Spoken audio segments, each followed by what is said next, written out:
Special programmes Monday evening here on MTV, leading up to the happy holiday time. Now it's time for Famous Last Words, a very good programme featuring interviews with famous people. Tonight, you may be glad to hear that Sebastian Bach from Skid Row is in the hot seat. I met him once actually in Moscow, and the things he told me I couldn't have broadcast. But anyway, more of that later. Here he is in Famous Last Words. The noose gets tighter around my throat, but I ain't at the end of my rope, 'cause I won't be the one left behind. You can't be king of the world, it's got slaves to the pride, take to the grind.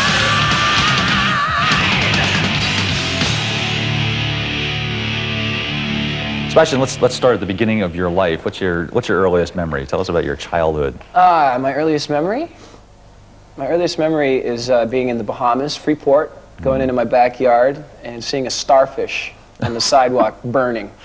Burning? Yeah, it's just hot out. It's Bahamas. You know? How did you come to be? You were born in the Bahamas, right? Right. How did you come to be born there?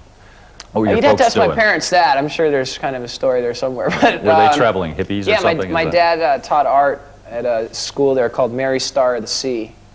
And my mom was over there. Actually, the way my mom met my dad is pretty funny. He was on top of a speeding car. My mom was a nurse at the time. And he was on top of a speeding car, and his friend slammed on the brakes, and he hit the pavement doing about 40 miles an hour. And my mom had to pick the pavement out of his face. Oh. Then I was born. 9 months later. So your parents were hippies, right? Can we say that? Yeah, I guess you could say that. Did you grow up with their music? I mean, did you have Yes. that like pounded into your head? Yeah. I can remember watching my aunt and my mom make French fries, singing, "Let me stand next to your fire." You know, all this stuff. You know, what is that? That's rock and roll, son.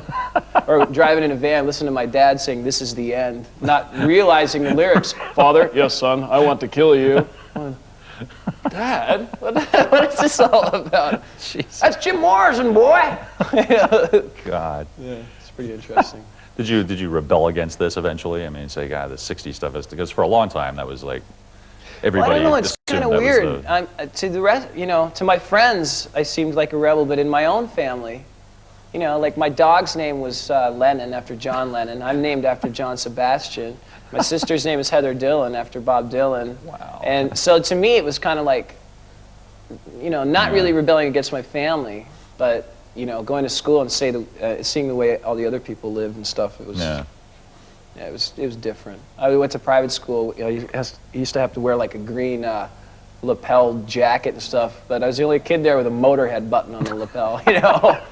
I can't picture you in a jacket like that. Yeah. but- Oh. So this is in Canada, right? Right. Did music arrive there pretty regularly? I mean, is it like one big continent here, and you're hearing exactly what you hear in the States, or was it a little? We heard about 3 months later. Yeah. Yeah, but they seem to you know.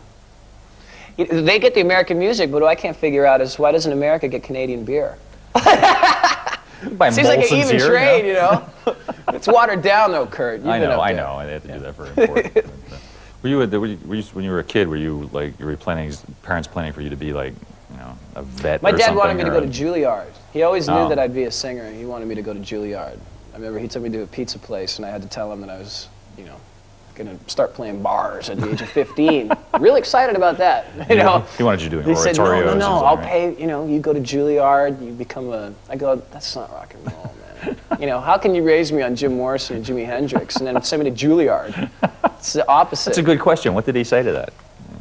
He understood. He gave me $40 a week to take vocal lessons, and I took Yeah. vocal training for 4 years.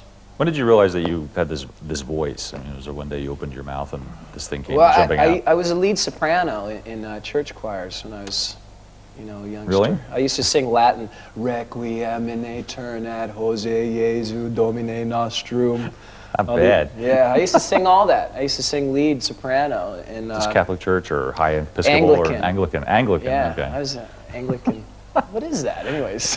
Church of England. Yeah, okay. That's what I was. And I used to sing lead soprano. Were you a and, good soprano?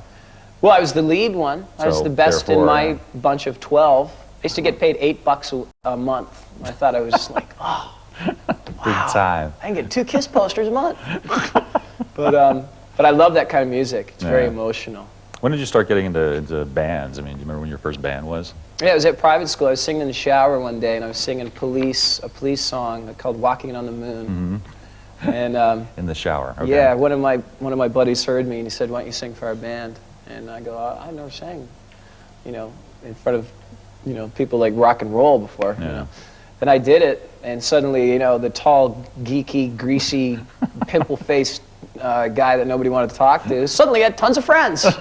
You know, I said, "Hey, It's a miracle, yeah." isn't I said, "This is a pretty good job." You know. Did your parents cry for a year? Or? Nah, they didn't like exactly kick me out of the house, but I said, "Dad, I'm gonna be a rock star." "Not in this house." I said, "Okay, see you." You know. So you went out with this band or joined another band? I joined another band in And Toronto. what was their thing? What were they called? They're called Kid Wicked Kid Wicked. because I was 16. I was a kid, and we used to play bars and stuff. Nobody would sign us up there because Canada doesn't really sign like heavy metal bands. Were you supporting yourself all along? Yeah, I was since singing you beer left home? commercials in Toronto at Sounds Interchange, the studio. What kind of beer were you promoting? Schooner beer. It's a Canadian one. Sounds Schooner, eh? Can I have a beer? I gotta go out. I gotta go. But I used to do that.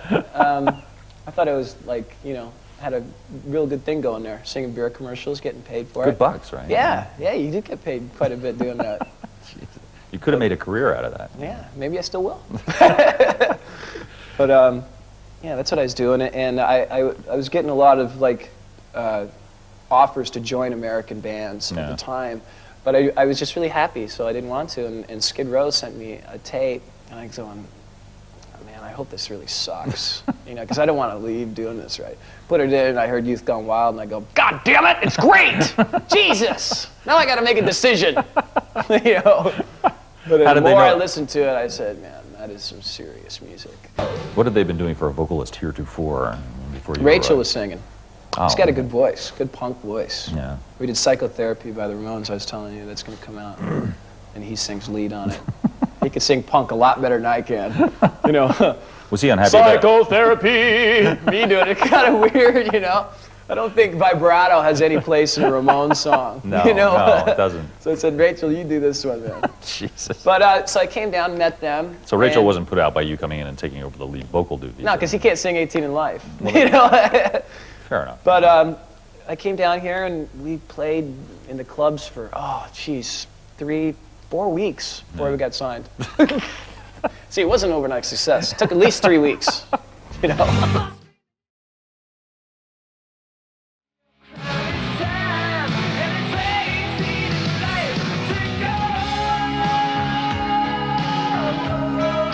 When the Skid Row started out, what did you have in mind doing when you made records? I mean, did you want to sort of blow away the stuff that was on the charts already? No, did you not think at you'd all. get that far? Not at all. We were, you know, this was a quote that I used to say back then. Excuse me. We were just happy to see our record go vinyl, let alone gold. You know, that's a dream of any musician to have like, "Oh, here's my record." You know, at the time. But, I mean, did you look at the stuff that was really selling and say, you know, that's really No, sucks? we didn't and- do that. We looked at the music we liked. I mean, people say that our first record sounds more, you know, commercial than our second one. I kind of see it as a younger band. You know, I was 19 when I recorded that record, and 23 when I did this one. So, that's the way I see it, basically. I mean, it hasn't mellowed out or anything, though. Our music? Yeah. Not at all. No, that's not going to happen. Yeah. Did you, do you manage to resist temptation on the road at all? I mean, do you ever go No, just nuts not at out there? all. You don't, right? No, I don't. So you're not, you don't buy the just say no sort of thing? No, I kind of realized last year I used to talk about drugs and drinking a lot more than I do this year. But, you know, I would get a couple letters by people that liked our music saying, "My friend took 10 hits of acid and is in a mental asylum because of you." So I kind of went, wow, maybe I think I'll shut up a little bit. Yeah. You know? So the lifestyle hasn't changed, but my mouth has. The guys in the band, do you have to sort of work on your relationship, or has everything been pretty smooth? I mean, everybody understands that, you know, Well, at what the their position beginning, is. at the beginning, because of the way this music industry is set up, it's like I'm sure people don't, you know, like rock fans don't realize this, but who's ever single gets released gets money, and who's don't doesn't get anything. That's fair, isn't it? You know, you know, and all that. What we did with our second record, we said everybody is equal. Yeah. You know, and that way you focus more on the record as a whole in the band than you know, your own personal Yeah. interests. So that took care of a lot of stuff, and the attention that I had got as a frontman, you know, at the beginning was kind of strange, but In what way? well, just because, you know, they want to be in the front, you know, obviously, you know. But I think every band goes through that. Yeah. So, you know, as you get older, it kind of goes away. Yeah. What are these guys like? I mean, what's Dave like? What's Rachel like? Had you ever met a guy named Rachel before?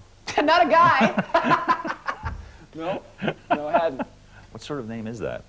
A girl's name. Well, I call him Sophia Loren sometimes.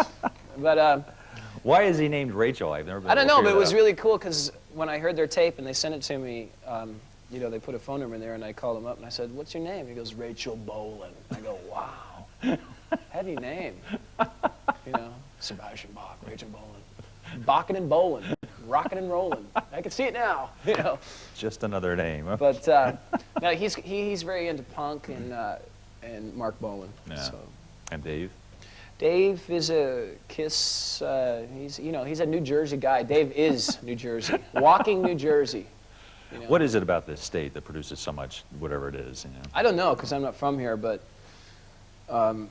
it's a very honest. It's not like when I go to Hollywood or something. I like it, you know, but in small doses Yeah. because it's, you know, an incestuous scene. Everybody Yeah, like right. follow, you know, but here there's nothing going on, so I think it's more, you know, the song. You know what it is? Out here, people concentrate a lot more on songs and songwriting. right. On the East Coast or in New York City, and there they concentrate on image. Yeah, bit. very true. It's the Hollywood thing, I Yeah. suppose. I still like it, but I think that, you know, I think the songs are more important in the end, obviously. So. Yeah. Slave to the Grind, the song is a very kind of like middle class or like a blue collar thing. You know, you can't. You Right. really have to get out from. Do you know a lot about that yourself? Do you think? I mean, you're not really from a working class family, are you? Well, I can remember, you know, like school and stuff. Anybody could relate to that too. But to me, it has a personal meaning of the music industry because you're expected to, you know, put out this kind of music to get on MTV or have this person write it and play this. Excuse me. Do you want to take that question again?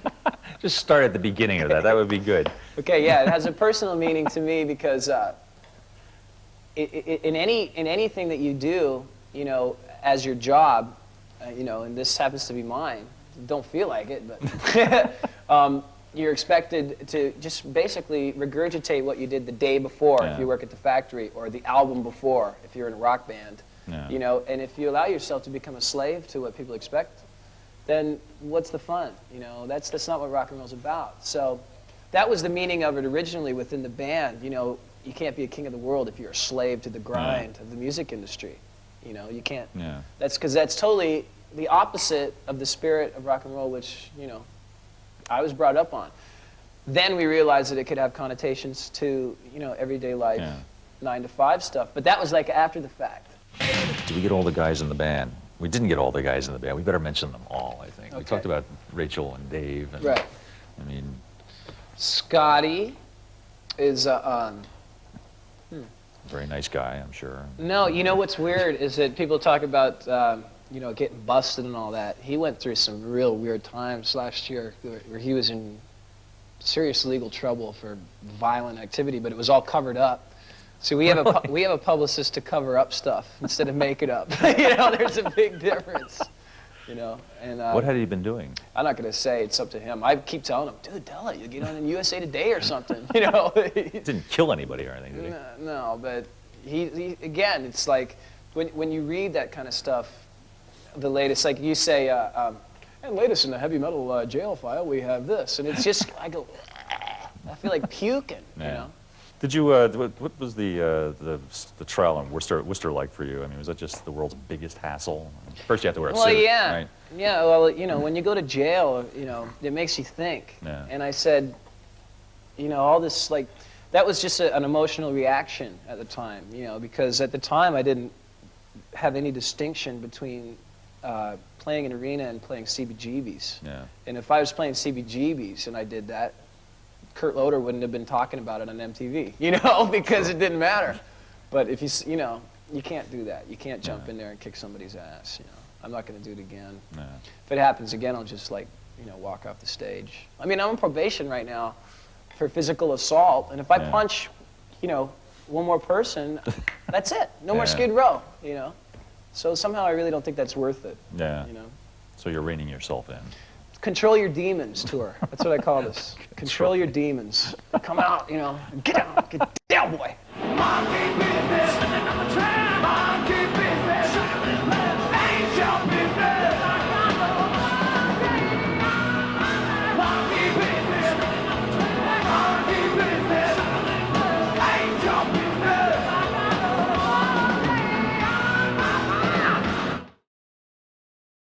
I wanna kiss it. I remember you.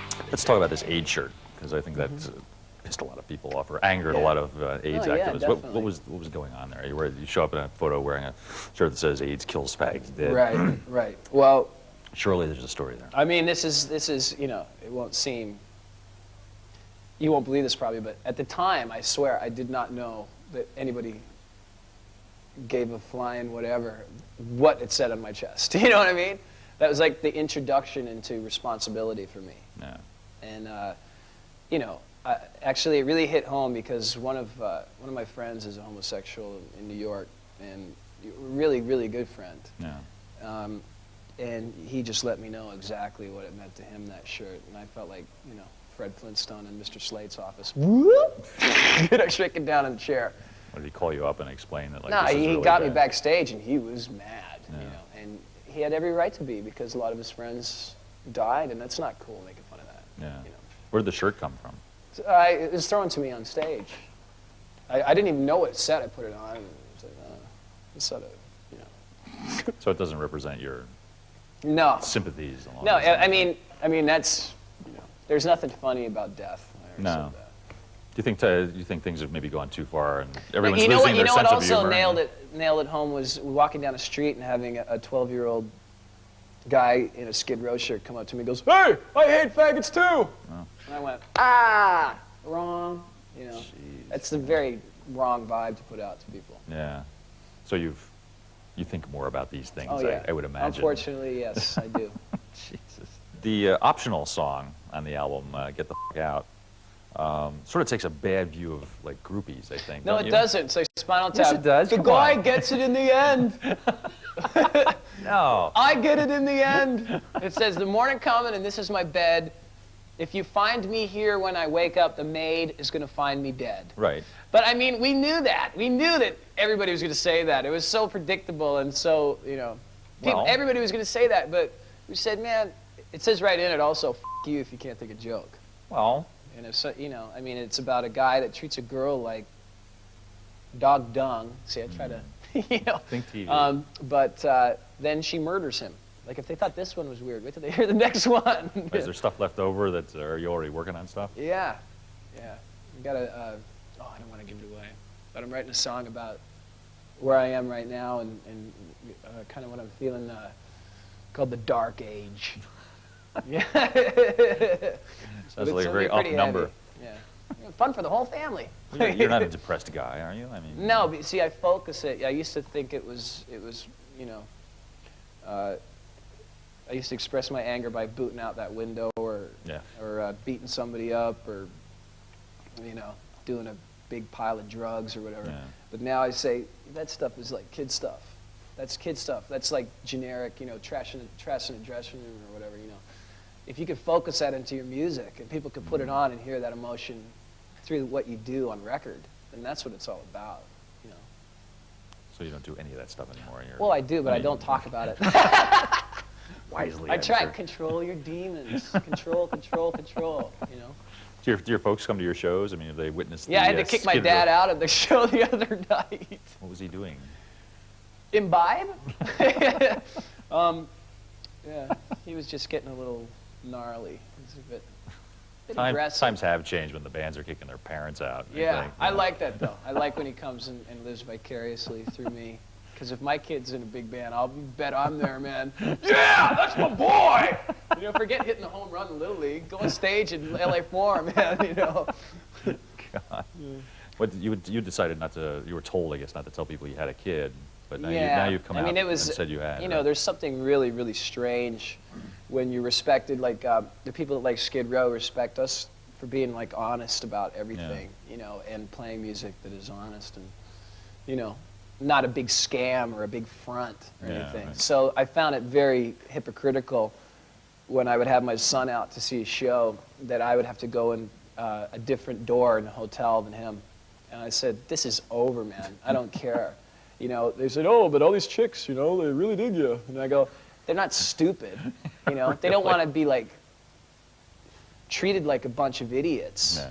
You know, I think that people underestimate the intelligence of rock fans. They figure, like the people at record companies figure that they want to hear the same song written by the same guy with the same lead solo, with the same chorus, with the same lyrics. You know, and every frontman is a rock hunk, and you know, he's in Doom Metal Stud Monthly, you know, and you can't have kids, can't be a human, you know, all this Right. stuff. People are people, man, you know. Who decided to name him Paris Francis? I Interesting did. name. I did because Maria's dad's name is Francis, and he wasn't the biggest Skid Row fan, you know, at the time. Really? And I go, man, got to do something to kind of get it in there with him, you know. So I said, give him a middle name Francis, and what's the perfect name to go in front of that? Paris. You know. You know, I didn't want to give him a name like Joe Smith or anything, because I remember when I was a kid, my name was Sebastian. I'd come home from school, and people go, what kind of a name is that and stuff? I go, Mom, I want to change my name to Joe. She goes, someday, son, you'll realize that you'll enjoy that name. And I got in a band. They go, what's your name? Sebastian. You know, it's very cool. But It you is not. Yes, it is. It is not. Yes, it is. But you had to change. Your last name is Björk, right? Yeah, Burke? Burke. Burke. It's Norwegian, B-I-E-R-K. I had to change that because it rhymed with jerk. Oh. So are you plagued by fans here at all? I mean, this is pretty remote where Sometimes, we are. yeah. How do they find you? I don't know, man. I get calls from like Alabama and Texas and How do Japan. they find your number? I don't know. All you hear is this. Sebastian there? Who's this? Click. I'm like, ah!